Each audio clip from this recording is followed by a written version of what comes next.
Компакт-диск со звуками тишины, записанной в деревенской церкви, стал абсолютным хитом среди верующих. Заказы на 30-минутную запись поступают со всего мира, и такие отдаленные уголки, как Австралия, Гана и Германия, уже бьют рекорды по их количеству. 30-минутная запись была создана с целью помочь собрать дополнительные средства на ремонт церкви Святого Петра в Сейфорде, Восточный Сассекс. Члены церкви посчитали, что атмосфера в их маленькой церкви XII века была настолько уникальна, что ее спокойствие и умиротворяющая тишина понравятся широкой аудитории. Они установили специальные записывающие устройства внутри церкви на полчаса. На пленке слышны лишь редкие шаги, скрип церковной скамьи и далекий гул машин. Люди устали от постоянного шума, суеты, что несколько минут покоя стали неимоверно востребованы. Некоторые даже используют диск для медитации. Пастор из церкви Святого Петра сказал: «Это священное место с 800-летней историей, и тишина здесь прекрасна и величественна». Когда мы обсуждали эту затею, многие относились скептически, но теперь все убедились, что это была замечательная идея.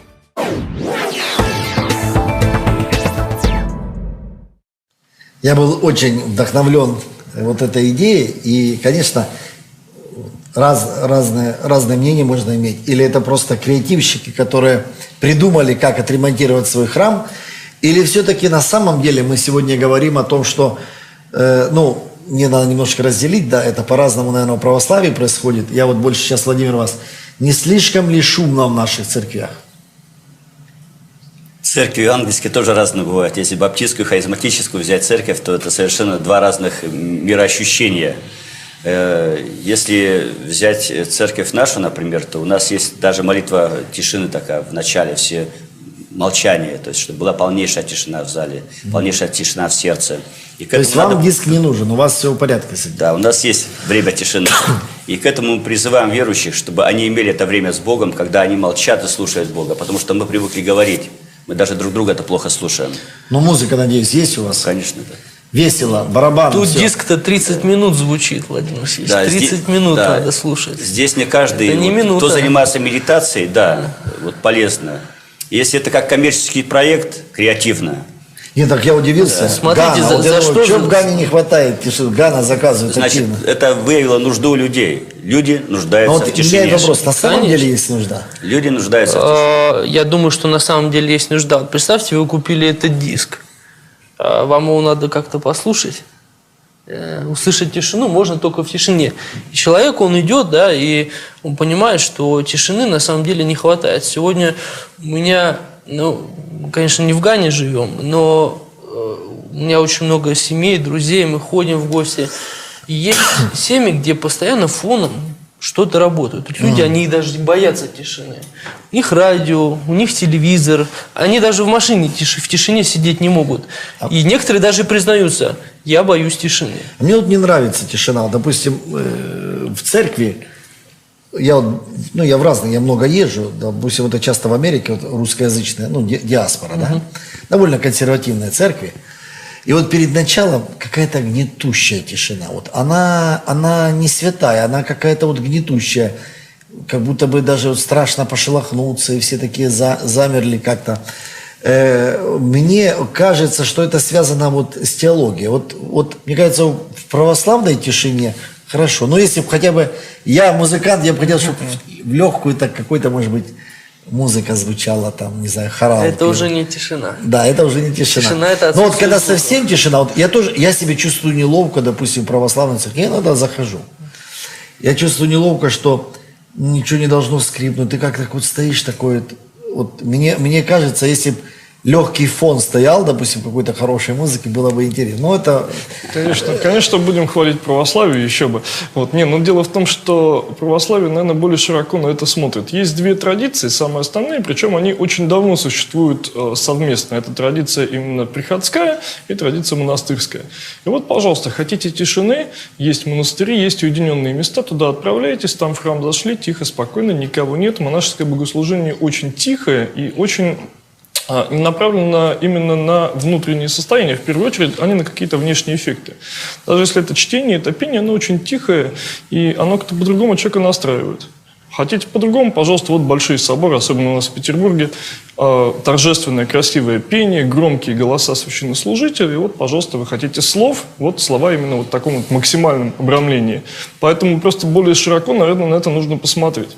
Если не хватает тишины кому-то, наверное, это проблема, действительно не хватает, действительно можно за этим прийти. Мне кажется, у нас это легко решается. Если и должна быть, то немножко. Допустим, вот если так сказать, люди, допустим, в церкви, ну вот спасенный человек, Бог его простил, он идет на небеса.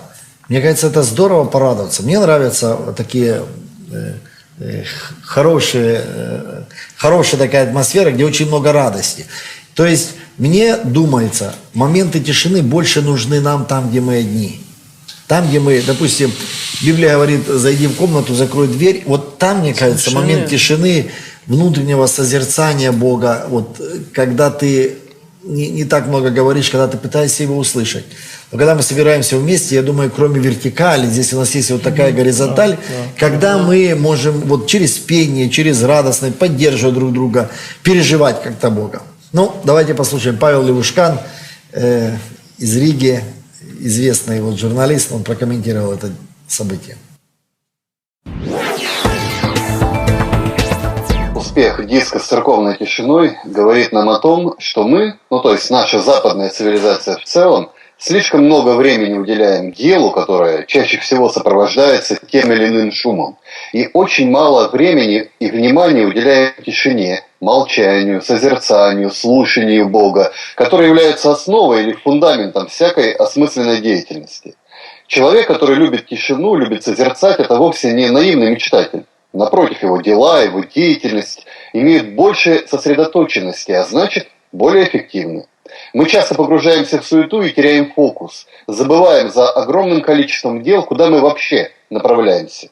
Полчаса созерцания в день и дни тишины и сосредоточения раз в несколько месяцев, согласно традиции созерцательной молитвы вашей конфессии, а таковые есть и у протестантов, и у католиков, и у православных, помогают вернуть потерянный фокус и сосредоточиться на том, кто является основой нашего бытия, то есть на Боге. И аудиозапись церковной тишины – это просто знак, который напоминает нам о важности подражания не только Марфе, которая трудилась много, но и Марии, которая сидела в тишине и молчании у ног Иисуса и тем выбрала себе лучшую участь. И все-таки, как отец Георгий заметил, Мария, она не сидела в тишине, она слушала Иисуса.